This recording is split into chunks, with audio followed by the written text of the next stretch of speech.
जरा सोचिए एक ऐसी जगह की जहां आग और बर्फ मिलती है, जहां धरती ज्वालामुखी और ग्लेशियरों से बनी है और जहां आधी रात का सूरज सुनहरी रोशनी फैलाता है जैसे किसी और दुनिया का नजारा हो। स्वागत है आइसलैंड में, जहां प्रकृति की ताकत और शांति एक साथ मिलती है। चलिए इस जादुई देश की एक आरामदायक और सुकून भरी यात्रा पर चलते हैं। आइसलैंड एक नॉर्डिक द्वीप देश है जो आर्कटिक सर्कल के पास है। यह वो जगह है जहां हर कदम पर एक नया चमत्कार देखने को मिलता है।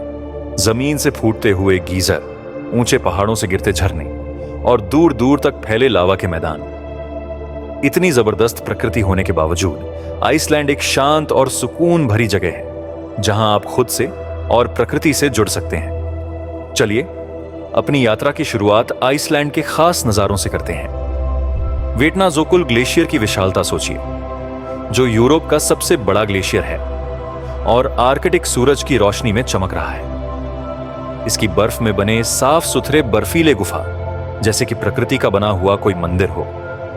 अब सोचिए आइसलैंड के झरनों का नजारा, जैसे कि गुल्फोस, जहां पानी एक गहरी घाटी में गिरता है और उसके गिरने से उठती ठंडी फुहार सूरज की रोशनी में चमकती है। अपनी आंखें बंद कर लीजिए और सोचिए कि आप वहां खड़े हैं, आपके चेहरे पर ठंडी फुहार पड़ रही है और झरने के पानी की आवाज आपके कानों में गूंज रही है।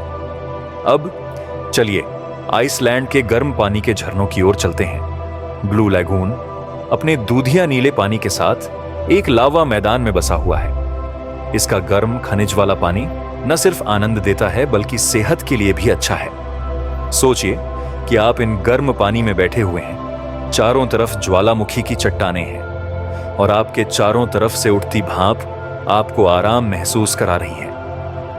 आर्कटिक सर्कल के पास होने की वजह से आइसलैंड में अलग अलग तरह की रोशनी देखने को मिलती है। गर्मियों में आधी रात का सूरज पूरी धरती को सुनहरे रंग में नहला देता है और सर्दियों में उत्तरी रोशनी आसमान में अलग अलग रंगों की रोशनी बिखेरती है। सोचिए आप आइसलैंड के खुले आसमान के नीचे खड़े हैं और हरे, गुलाबी और बैंगनी रंगों में झिलमिलाती उत्तरी रोशनी को देख रहे हैं।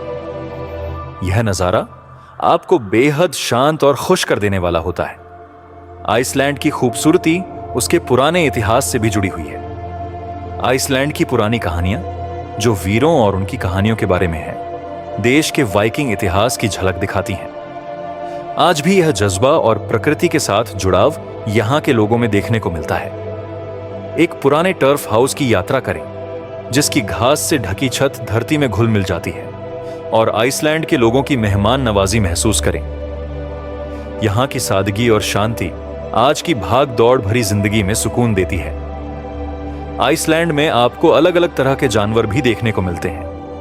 रंग बिरंगे चोंच वाले पफिन पक्षी समुद्र के किनारे बसेरा करते हैं, जबकि आर्कटिक लोमड़ी दूर दराज के इलाकों में घूमती है और आइसलैंड के तटीय पानी में व्हेल मछलियां भी देखने को मिलती हैं। सोचिए कि आप एक नाव पर खड़े हैं, आपके फेफड़ों में ताजी समुद्री हवा भर रही है और आप एक व्हेल को पानी से बाहर कूदते हुए देख रहे हैं। यह वाकई एक यादगार अनुभव होता है। जैसे ही हम आइसलैंड की इस यात्रा को खत्म करते हैं, इस धरती की शांति और खूबसूरती पर एक पल ठहर कर सोचिए। यह वो जगह है जहां प्रकृति की ताकत पूरी तरह दिखती है, फिर भी यहां एक शांति और जुड़ाव का एहसास होता है जो आज की दुनिया में कम ही देखने को मिलता है। चाहे वह गर्म पानी के झरनों का आराम हो, उत्तरी रोशनी की खूबसूरती हो या एक शांत नजारे की सादगी हो, आइसलैंड आपको धीमे चलने, गहरी सांस लेने और प्रकृति से जुड़ने का मौका देता है। आइसलैंड की इस सुकून भरी यात्रा में हमारे साथ जुड़ने के लिए धन्यवाद। अगली बार तक आप यहां की खूबसूरती का एक हिस्सा अपने साथ लेकर जाएं।